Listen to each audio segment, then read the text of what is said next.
Hello, everybody. A warm welcome to another interview on Wisdom from North. I'm Jannica, and today I'm excited to be here with David Rippy. David is an inspirational author, a hypnotherapist, and a speaker. And at age 25, he had a life-altering event where a car accident left him paralyzed from the shoulders down. In spite of this, he created a vision for his life and managed to achieve his dreams.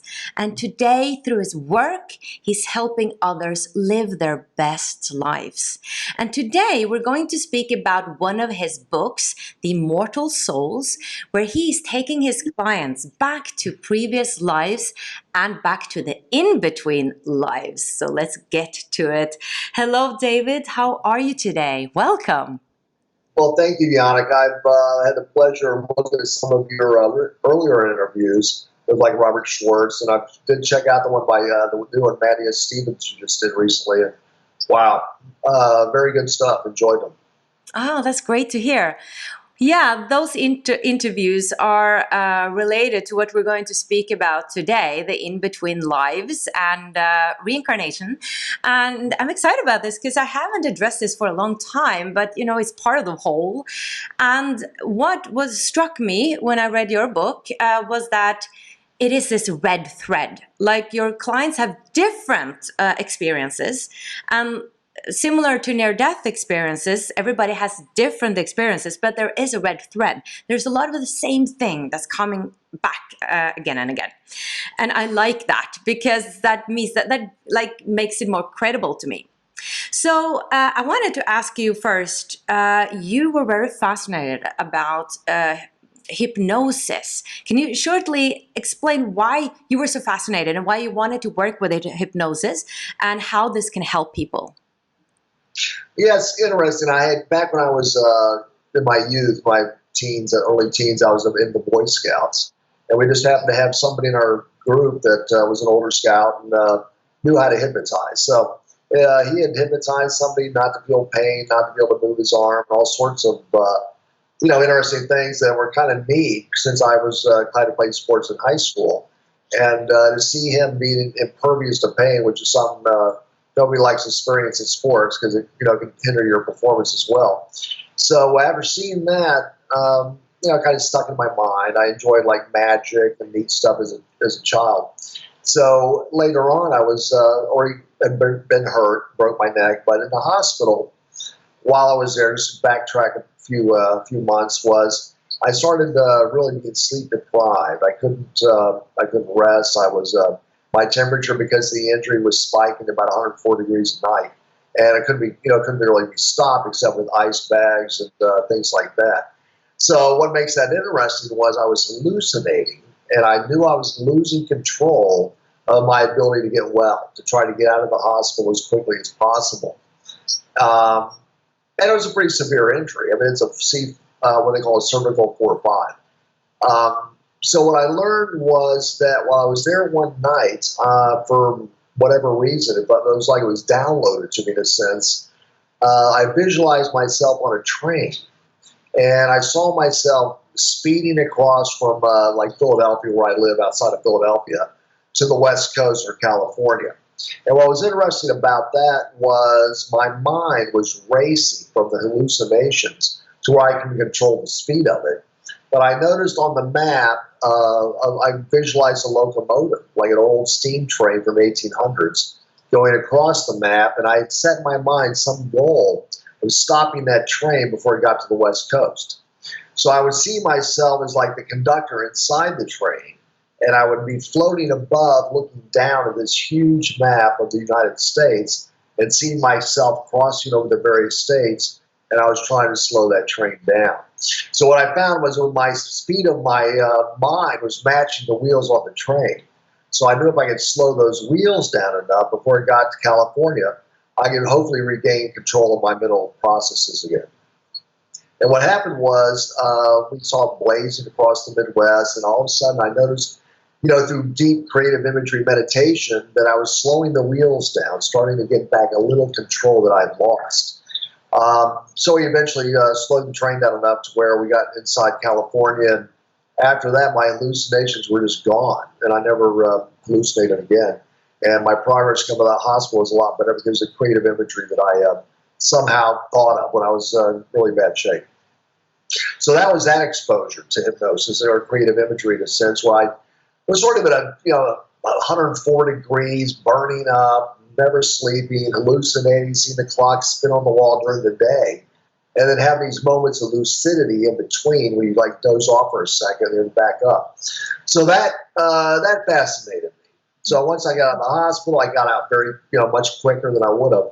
And ended up working for Merrill Lynch, a large brokerage firm, set some goals while I was at home wanting to, maybe do something to be productive and something that wouldn't bore me. So I wanted something like a stock market. So I decided to do that and got the licenses and all that. So one day at Merrill Lynch, I head off work and saw a lady hypnotize 4 people on TV. And after I saw that and seen them bringing them down to the past lives, I thought, wow, I'd like to try that. I want to try that myself. That looks really neat. And I grew up Presbyterian in the Midwest, and nobody, the minister never talked about reincarnation growing up. So, a lot of the world didn't really have an idea about that, especially in like the Christian or Catholic faith. So I did research and learned that it was taken out of the Bible back in about 553 AD under Emperor Justinian, and prior to that by Saint Gregory, Basilides, and Origen. Reincarnation was an uncontested fact. And, to remove that really sort of left me that doubt of, is it real or not?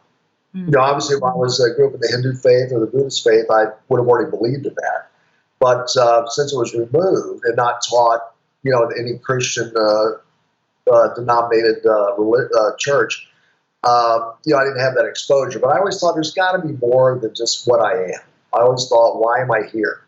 And I'd say after the injury, it sort of led to that, like, why me in a sense? And I want to explore kind of the knowledge that, was spoken about, in the ancient ascended masters, Jesus, Buddha, Confucius, Rama, all of them.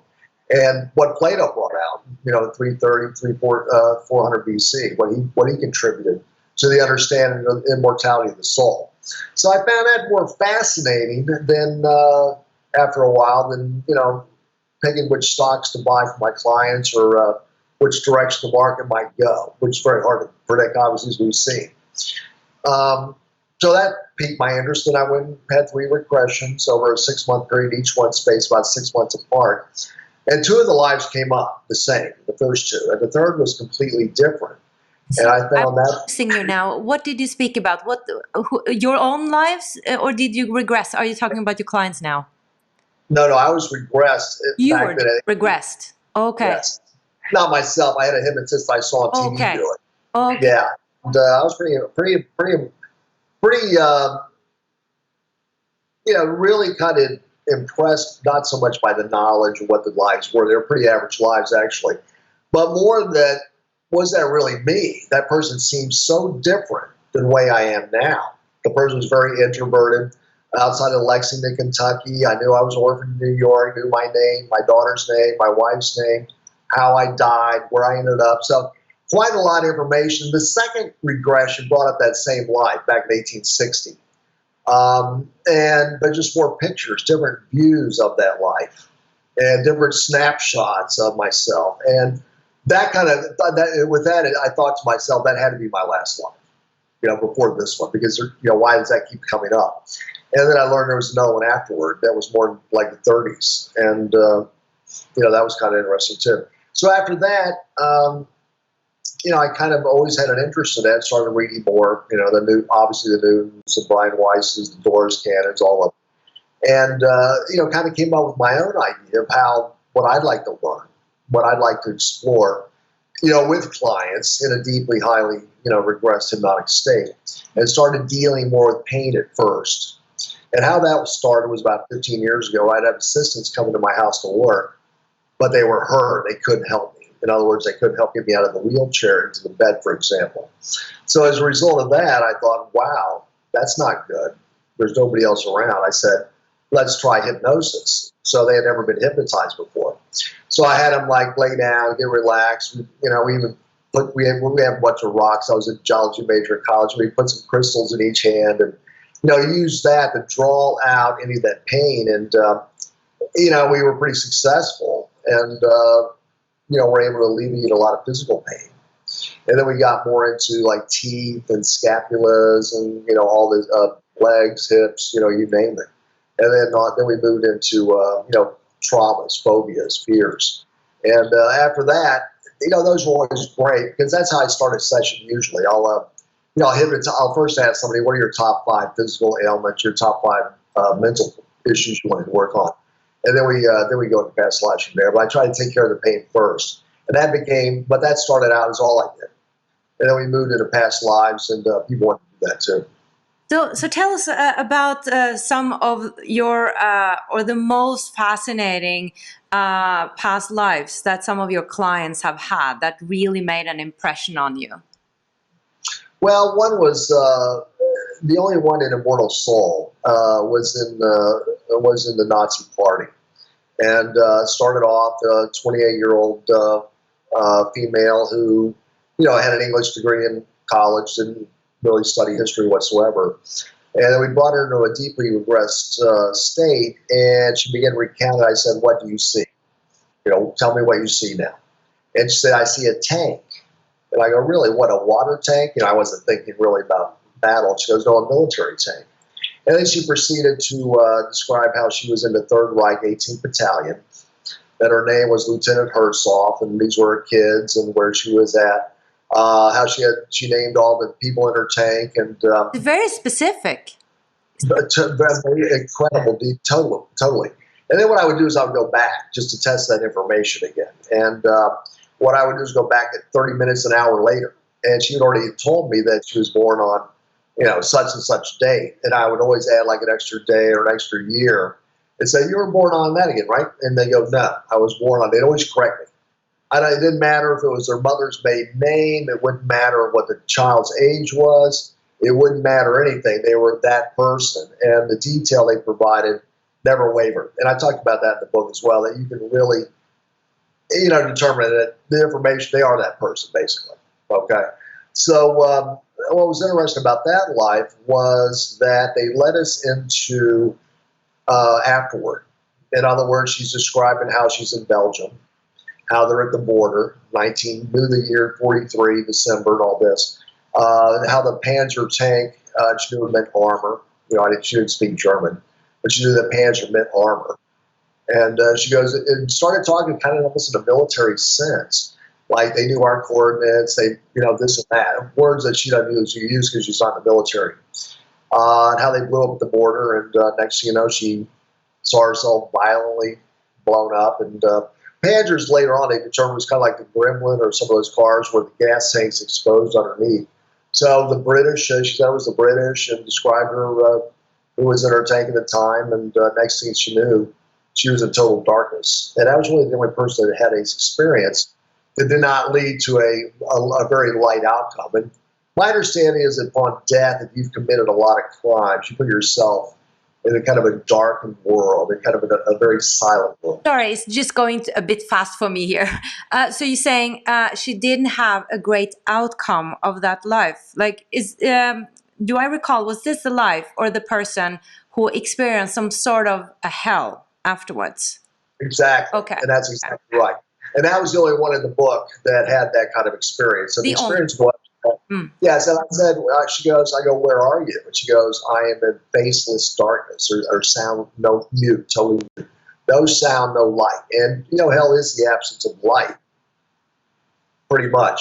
And she was in that environment. It was just a silent, totally dark world. And, I don't think we all appreciate how much light means to us. Unless our power goes out, we're like, wow, we want light. So we go look for candles or flashlights. Did she afraid? Did she say she was afraid, or was she just numb, or was there a fear? Well, I said, "Why are you there?" And I knew why she was there. She was obviously a Nazi who killed people. So it made obviously had murdered. So it made pretty much clarity why she was there. But she goes, she gave a lot of detail. And, I murdered. And I said, "What else?" And she goes, "I put the Nazi party ahead of my family." And I said, "What's the worst thing you might have done?" She goes, "I would have killed my family if the party had asked me to do so." She to advance within the ranks. So there was just, so she knew exactly what she had done wrong.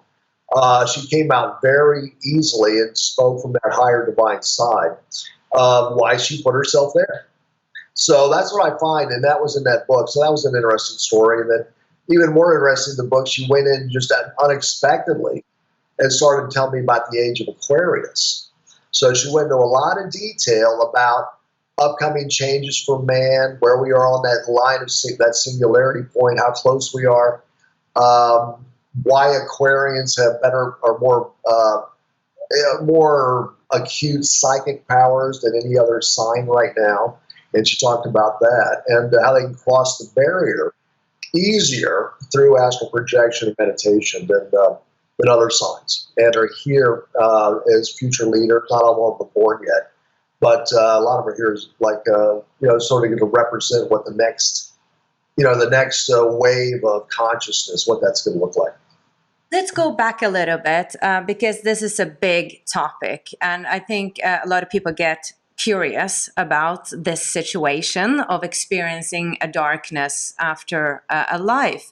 Now, did you get a feeling that there was no judgment of that, even though she came to a dark place? And was there eventually a light coming to her? Because in the book, you speak about a lot of them are experiencing this counsel that's coming to them. So did she experience that, or did that come through in the hypnosis session, that she had a resolution somehow, or a healing? Or that's very interesting to bring that up. And yes, there's always something at the end. It's not, purgatory, has been something that's been sort of created in a lot of ways. But what I find is when somebody does something really, really bad and they feel on the other side, all of a sudden they have full consciousness and they say, wow, I really messed up in that life. I really did so. So they'll put themselves in almost like a self-purgatory.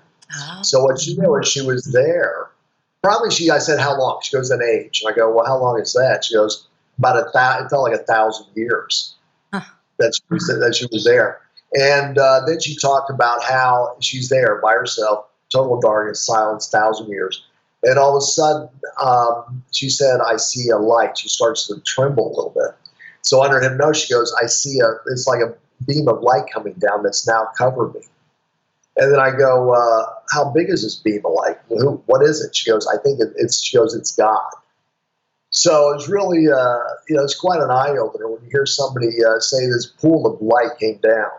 And he put his hand on her shoulder and talked about, and that was probably what she would see, what she might believe. But put her hand on her shoulder and said, it is forgiven, but you will atone. There will be, and she grew up Catholic in a sense, or in a Christian faith. So, there'll be like a karmic type story behind this. In other words, you will come back and you will feel the pain of those you caused pain to. Wow. So in other words, yeah. So it's pretty heavy stuff. Yeah. And that's what she found. And I'm fortunate, for, I guess, my clients, they haven't had, well, there's been a couple of tragic stories, but this one where, you're told, I go, and she goes, I would kill whoever my boss told me to. So, we've learned very early on not to kill each other, right?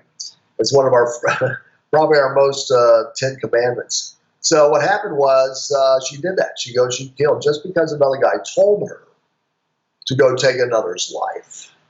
That's not still considered acceptable. Okay, you will do that.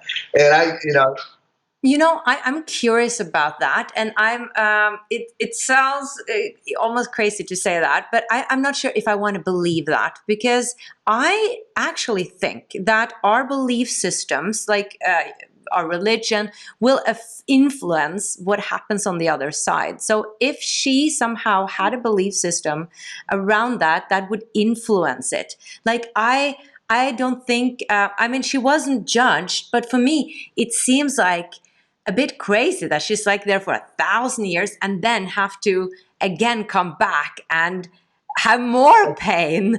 Well, go ahead. I'm sorry. Yeah, but I'm thinking maybe she was there an age But what is time? Maybe in one perspective it seems like an age. Maybe in another perspective it seems like just like that.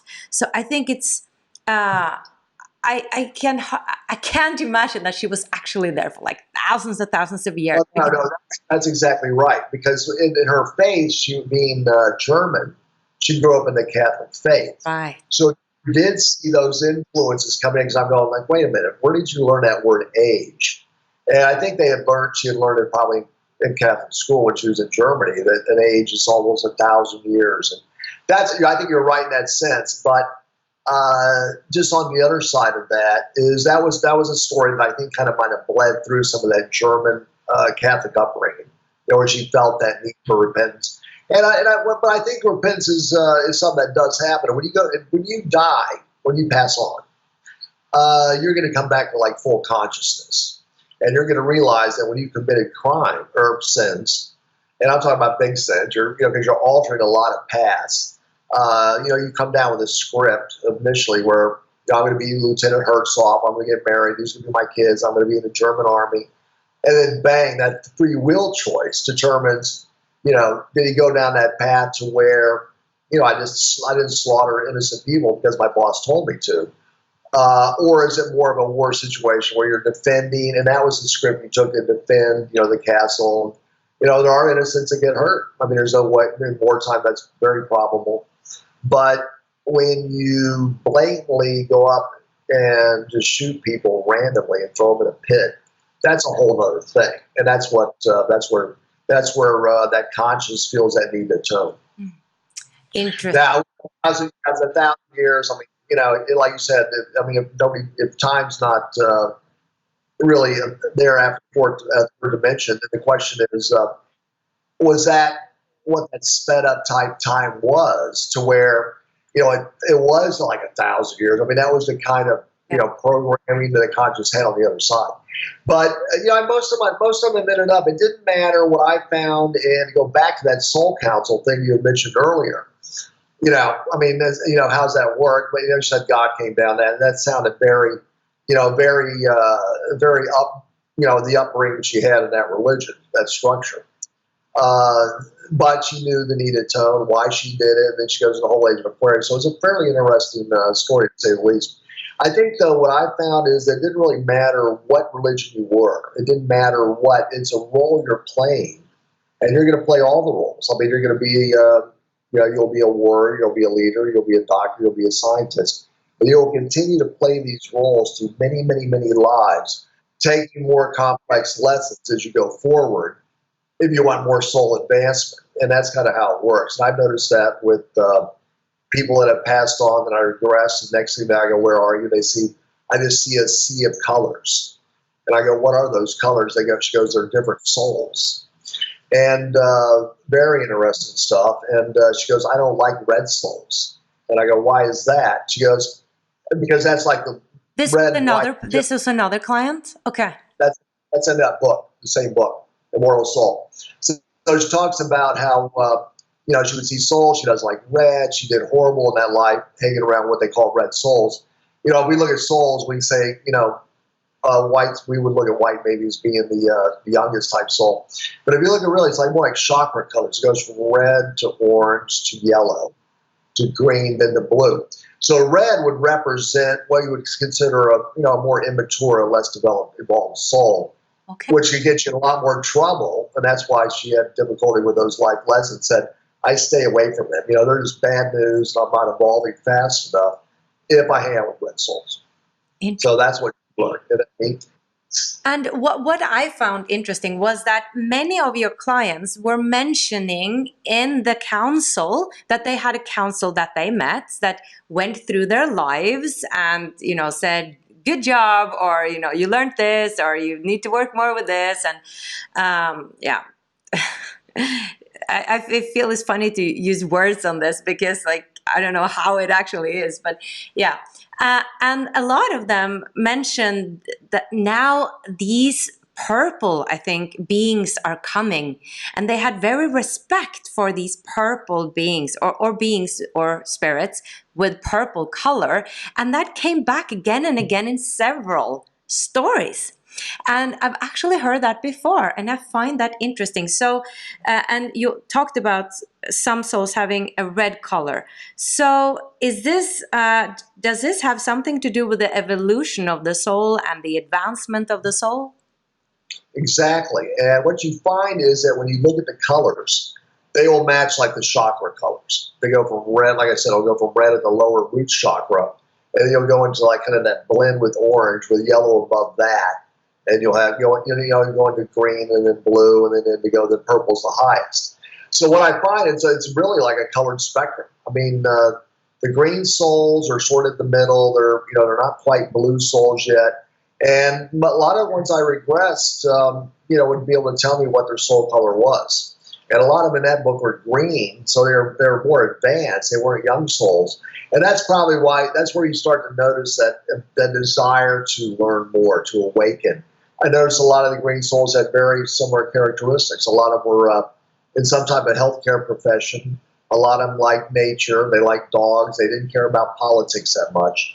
And they're into health and things like that. That's what I found the green soul to be more like. What I found the blue soul to be more like is one that is also taken it another step. They've taken it not just in the healthcare profession, but some more alternative type medicines, whether it's shamanism, whether it's Reiki, crystal healing, and they started getting more into the esoteric, more into, we can even toss in some of the ancient mystic arts and things like that. Where they want to help people, beyond, going to the hospital as a healthcare worker, which I know is more of the green level. The blue level also was very wise for their age. I noticed a lot of them were, maybe in their early 20s, mid 20s, 30. And they were ready to do regressions. They were into crystals. They'd already been reading Edgar Cayce for like 10 years and had a fascination with Atlantis and didn't feel always quite comfortable, but very wise, very wise. Purple, you don't see as much here, okay, because you don't have to evolve once you've reached it. On Earth, you mean? Yeah, you don't have to come back to Earth pretty much once you've completed like the blue, okay?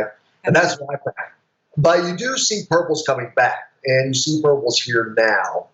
I've had some of the most gifted psychics in the world share with me that. And also don't forget the girl that was under hypnosis as a Nazi told us about the age of Aquarius. So it talks about how, you're seeing, I don't know if she mentioned deeper colors, but, being born or not born yet. She said they'll be born over the next 40 years as well to keep supplementing the different generations. And each time as we go forward with a new generation, we're going to continue to see this awakening just happen.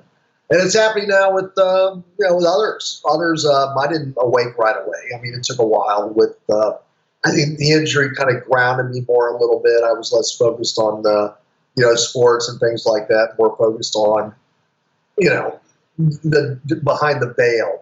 More of the meditative purpose here type story.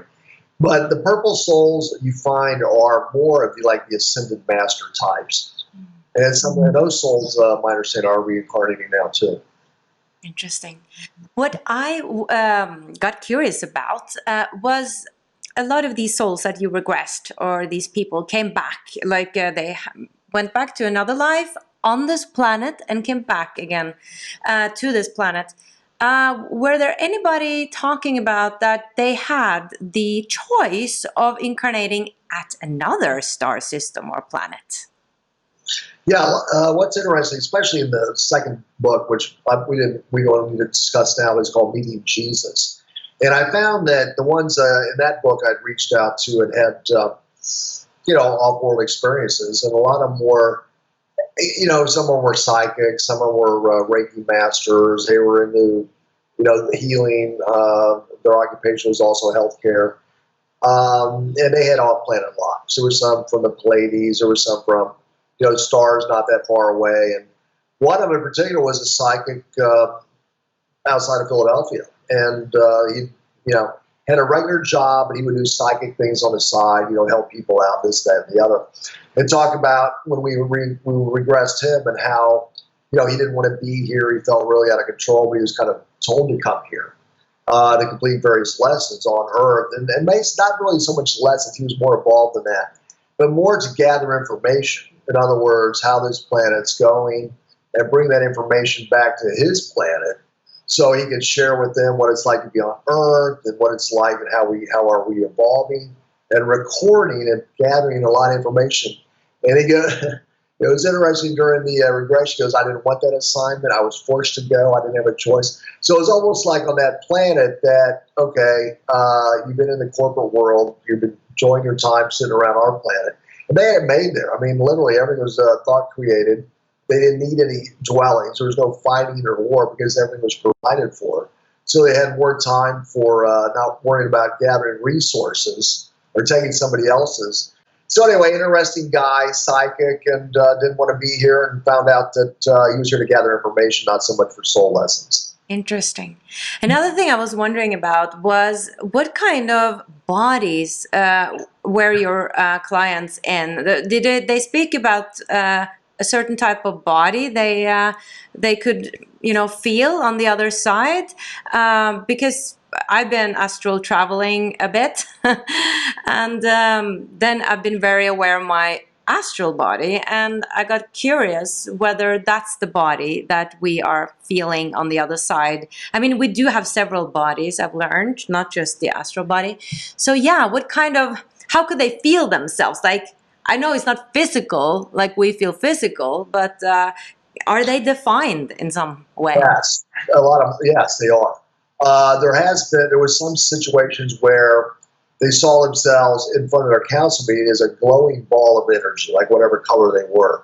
Whatever their primary color was in front of the council, they would see like a glowing green energy orb. Or they would be in physical form, similar to their human shape of the life they just left, but more translucent to where you could see through it, but they were solid too. They weren't quite as solid, but they were still solid. And they could get down and, it's one in particular in Immortal Soul talking about how she had created a little place for herself with a garden, and how she would get together with her friend who was another soul, and they would guard in the garden. So she'd have overalls on. I don't know why, but I have overalls on, that kind of thing. So they would have that kind of form still, almost like a human form, especially like I'd say like the fourth or fifth dimension. And it's not improbable to have that, from what I've learned. What I found off-world was that they, depending on the gravity of that particular planet, would determine basically how big they were. So the stronger the gravity, the less size they might be. And some of them were describing themselves as 12 feet tall, and the average height ranged from 10 to 15 on their planet. They were kind of in the average middle, and how that was. And the bodies weren't. They were almost a lot more humanoid shaped than you would think. They weren't coming off as like a planet of beetles or something. They were all still pretty much, but bigger and taller in some cases, especially the Pleiades. I noticed in the Pleiades, much taller than some of the other planets, or solar system, or not solar systems, but planets that might be near us, stars that might be near us. Orions were tall. They did notice that they were taller as a species.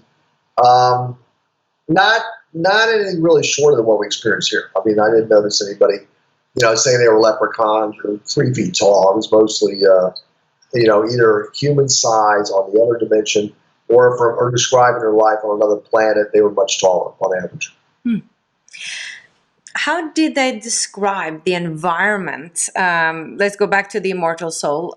Your clients, how did they describe the environment around them when they died? We spoke about that darkness, but some of them explained a hospital that they went to. And they also said, some of them I remember said, I am staying here now, but I can go other places, but I don't want to. Yes. Did you get a notion of, I mean, I imagine that we can't describe it really because it's infinite, perhaps. But yeah. Great question. And the reason I mentioned that is because one of the clients had committed suicide in a life prior to this one. So that was the one you described. They ended up in a hospital-like environment. So what happened was she was upset. Sadly, she was abused, when she grew up from a stepfather. So his stepfather's son, I guess. And how she took her own life. And she didn't leave that dwelling where she took her life for about 2.5, 3 years. She said it was about a 3 Earth year time period, and hung out there as like a ghost because her mother was there, very upset, and she learned later on that she had, altered the course of her mother because her mother started drinking more. When she found out, her daughter told her, she left a stepfather, but she ended up by herself drinking heavily, her mother. And she would try to reach her mother and contact her and things like that. So it was kind of sad. And her grandmother had come to her as a spirit when she first took her life and said, "Are you ready to go?" Telepathically, "Are you ready to go?" She goes, "No." So she was, you had that free will choice to stay on Earth, kind of caught in between that realm of the living and the dead. And that's basically what she did. And her grandmother eventually came like 3 years later and met her in a park that was near their house that she used to play in as a child. And the next thing you know, she goes, "I'm stepping into what appears to be like an elevator of light." And her grandmother, in some way she could understand. Her grandmother had her hands around, arms around her shoulders, and they just zoomed all the way up into what she called like a portal of light. And then on the other side, she goes, "We just got out." I go, "What do you do next?" She goes, "We got out of the elevator." And I said, "What do you see?" She goes, "I can't believe this. It looks like a hospital." Or, something to that effect. And it goes, the walls were, like crystalline description. They would have music coming all through this. And she didn't they had support groups there as well. And there were some pretty famous ones we would recognize, like Mother Mary worked there. Believe it or not, Jesus was there too. As one of his incarnations. And I go, "What does Jesus look like?" And she goes, "Well, his hair looks a little ruffled. He doesn't really care about it. And, he's got like a gray sweatshirt, a gray shirt on, and pants and jeans." And other people were dressed more in purple. A lot of them were very involved souls to help those that had taken their life to get over that transition to be able to come back again. And what I found with suicides is that a lot of times they can return to Earth pretty quick. I mean, they don't stay. They want to get back to work. They want to get those lessons moving again. They don't want to delay because they know they made a mistake. So what she found in this life, which is interesting to look at that life, she found that, she came through similar circumstances that she did in that life. She had mentioned a situation to me where she had been abused, but kind of worked through it and fought through it and got over it and went on to a productive life. So, she decided to come back and say, "You know what, this experience," and it's hard to imagine somebody wanting to, have that kind of experience. But she did it, and, she had hurt herself in this life, and, has moved on to pass that lesson now. That's how that works. I remember she described Jesus as very casual, that it was just so funny to read. Like, that's not the way I look at in my mind, that Jesus, like, hair all over and doesn't really care how it looks.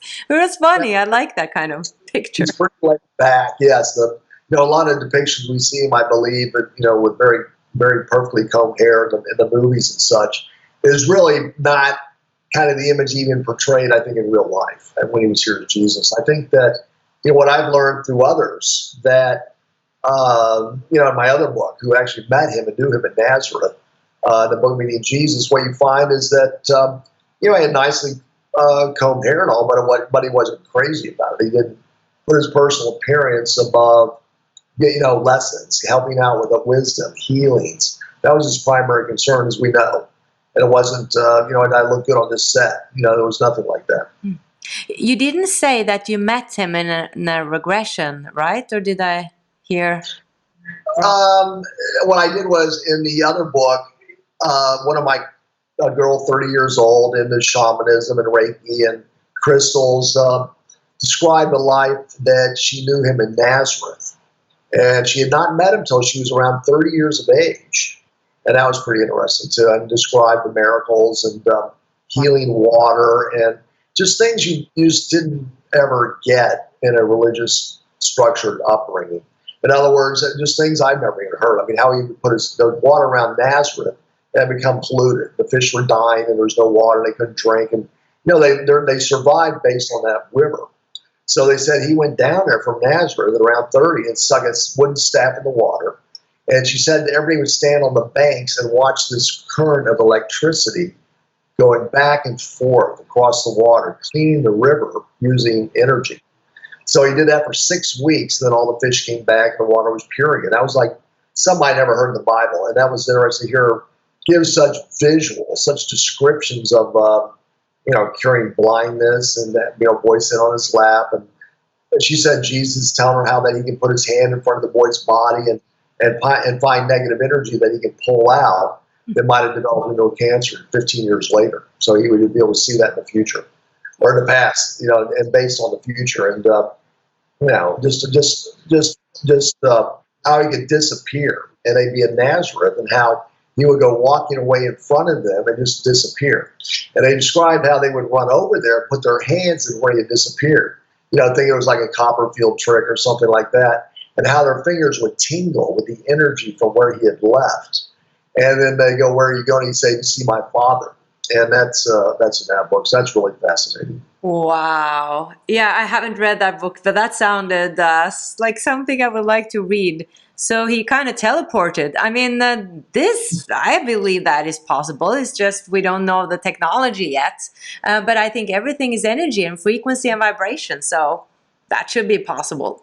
Yeah. I wanted to ask you, so after your clients have done these regressions, did it heal them? Like how do they, how are they feeling now? Did like their lives shifts after having this knowledge of their, in between lives and past lives? Yeah, and it's interesting because a lot of people kind of wonder, like, why do I need to know what happened in my past, in my other lives? And, it really boils down to one thing, and the more we know about ourselves as a soul, as a human, and not only as a human, but as, having experienced other lives, the more fulfilled we can be as far as discovering our gifts, whether they're late or not, and bring those out more. And through meditation, and of course, Buddha said, the key to life is awakening within that life you're in. And that's the key pretty much.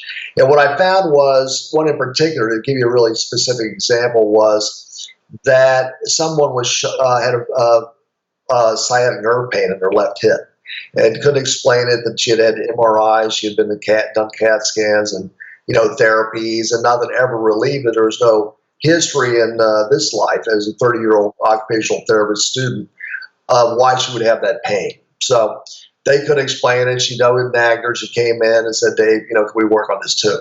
So what we did is, after we had discovered about 3 or 4 past lives, I kind of went and said, "Let's go to the source of that pain in your leg, the sciatic nerve." And next thing you know, she visualized herself on a battlefield, and she was in the Revolutionary War. She saw herself as a person marching with the muzzle rifle, and then she described how she was hit with a 50 caliber muzzle ball in her hip, and it pretty much took her leg off, and she bled to death right there on the battlefield. So what happened was, we kind of brought that to the front and said, all the pain's leaving. You're going to see all that disappear, and that's a past life. It has no bearing on this life. And what I find is that the more they listen to that recording, the more they allow that information to sink in, relating to that undiagnosed pain that conventional methods haven't been able to solve. It's almost like watching a horrible movie. Like in the U.S., we have one called Friday the 13th. And you can picture in Norway any movie that was scared you, for instance. And what you find is, like it's a bad scene, the main character might get murdered, who knows. But the more you watch that movie, you're already prepared for the actual outcome. You already know what took place. So you find the more you listen to that recording, the more you do that, the pain continues to subside more and more, eventually where it just goes away, because it was really had its roots in that life. And that's what I found, is that by bringing people into that type of state, having that recording, that by listening, like watching another movie 7 or 8 times, it's not going to have the same impact. So the pain keeps lessening and lessening. And, it's based on a past life. I've had another sciatic nerve pain in the jaw, or jaw pain, couldn't explain it. One was a slave, had a bar in their mouth, and, had that constant thing. They didn't have TMJ, they didn't grind their teeth, nothing along those lines. No doctor could explain it. So that was one story that relieved that pain, to where they had to, wear a bar in their mouth as a slave back in like 1700s. Another one, same type of situation, was shot in the face by a cannonball in the Civil War, and had her jaw just kind of hit with a cannonball, and never could understand why that ligament always hurt on that side of her face. So I went to the source of the pain, and she listens to the tape, and But you find it starts to really alleviate. And after the first session, I'd say half the pain's almost gone. And once they continue, or at least half the pain, at that moment, it's all gone, basically. When they sit up, they go, I don't feel it. And that's what I've noticed. And if it starts to come back a little bit, like that memory hasn't been in the subconscious, hasn't been completely healed or removed, then if they listen to it again, then it just knocks it down again. Fascinating. Because they don't remember the regression afterwards? They have. Oh, no. Some have some recall of that. And I did too. So I think it varies person to person. Some don't remember anything. They say, wow, I don't have any pain anymore. They don't quite realize they're even hypnotized. For me, it was like watching a movie and seeing the scene just like they saw, but I remembered mine. I wasn't quite as deep, I don't think, at the time. And as a result, I could remember the scenes of my past lives and kind of see myself. And what I noticed was, the hypnotist shared this with me, was that over the next several weeks, these images in that movie will become more apparent to you. So what I'd liken it to is if you walk out of a movie theater and you just saw a movie, and at the time, there's so much in there, so much detail, that you're not going to recall everything at once. But you go home and maybe you're like, oh yeah, I remember that. That scene will start to come into you a little clearer, and you'll remember more of the movie, is what I've noticed. That's what happened to me. Others, though, might not remember it. Some others, see it pretty clearly. It just depends on the person. And you also said that a part of us, even though we're here, living on having this incarnation, a part of us lingers on the other side. Can you say a little bit about that? Exactly. I think I noticed that Dr. Michael Newton talked about that in pretty good detail, about how, and they didn't really, in my sessions, I didn't really go, I could have gone into that, but I did not like how, and it's an important thing to do in the future, is how much energy you bring down for this life. Right. Or the question, somebody that doesn't do as well on certain lessons, did you not bring enough energy and you wish you brought a little bit more to help you? Now that's something I haven't done yet, but that's a very good thing to do, is say, hey, did you bring enough energy down? Or did you lean too much on the other side? You felt pretty confident. And I had one client do that. And she went in front of her council, and they were all purple souls with one angel on the council. And she described how she didn't pass a few lessons, and she was upset, not happy with herself for not doing it under a hypnotic session, and described how she didn't discuss so much the amount of energy she brought down, but she felt she had, quote unquote, loaded her plate too high on the other side, took on too much, and it was more than she could handle. Because don't forget, she has a cosmic amnesia state. So when you're getting bombarded, kind of standing on, looking at, going through the labyrinth of that life, of that probability table, some of these lessons are going to be harder than others, and, you might not be able to handle them all. And first off, you don't even know you're here to handle lessons to begin with, 99% of people. So that doesn't make it any easier, not having the answers to the test ahead of time, obviously. So that's what she experienced, and said she just loaded her plate too high with too many hard lessons. And another one was interested in front of her counsel. He said, great job. You were wonderful. We're so impressed with you. We see leadership qualities in you. But you got to take harder lessons next time to really get to that leadership position you want, that next soul evolution. So I think what you find is, if a soul is sort of dragging its feet through a lot of different lives and not really, tackling something that's really significant to their spirit guides, the spirit guides aren't going to force you to do it, but they're going to encourage you to do it with very well-worded things like, you want to be a leader, but, we still need you to get through this course.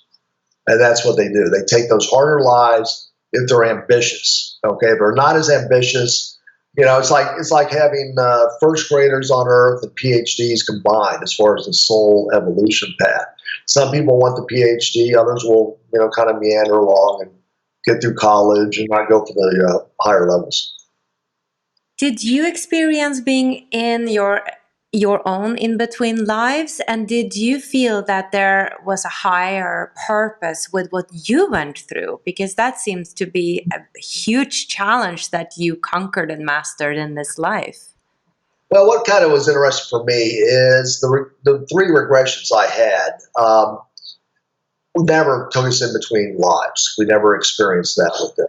Okay, but what I did do, which is kind of interesting, I wanted to learn more about my past lives. So what I would do is I reached out to what I consider some of the most gifted people in the world, sort of like our modern day oracles of Delphi or something. And I would ask them and say, what do you see? And then I kept records, and they would give me some ideas of how things went.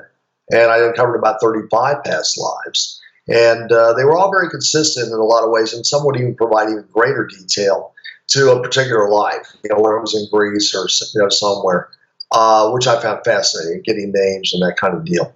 So that was interesting for me. So I never went life between lives, but I did kind of learn that, Dave, you're here, you're here to, do what you're doing, basically. And that's kind of what I was led to believe.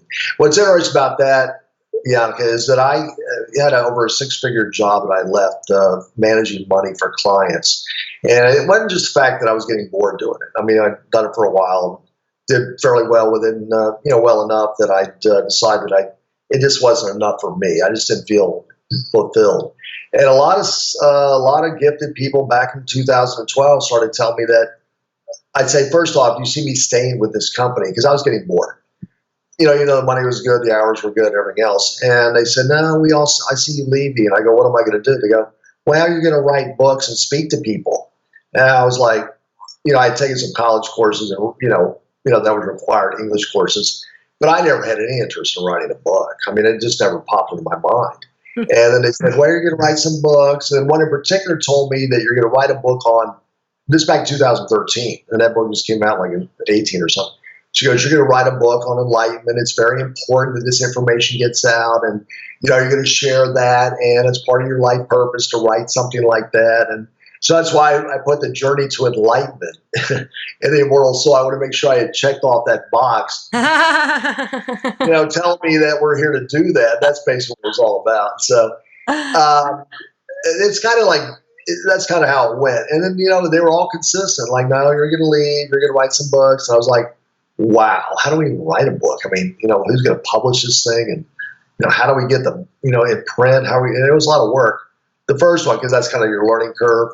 And after that, you just kind of, you kind of figured out how at least to get it out there in the world, and that kind of thing. So that's what kind of led me. And then we started doing more hypnosis type stuff and, put recordings on my website for people to, go out there and use that might help them. You write really, really well. I started reading your book and I was like, oh, I read it really fast. It was so interesting. So I'm very grateful that you wrote that. And I do think it's very important. So I just want to say thank you so much, David. And thank you for your wonderful work. And just keep doing it because we need more of this. So thank you so much. Well, thank you for having me. And it's been a great pleasure. And, I'll send you a copy of my other book, Meeting Jesus. I think you'd find that interesting too. Yeah, that sounds very interesting. All right. Thank you so much, everybody, for watching, and much light from the US and Norway. Bye-bye. Hi, everybody. Thank you so much for watching this video. If you liked it, please subscribe and click the thumbs up. And click the bell in order to get notifications of my new videos. Now, I also have a free gift for you. If you want to become a conscious co-creator, you can click on my free meditation below called Meet Your Future Self, where you have the possibility to co-create with the highest future version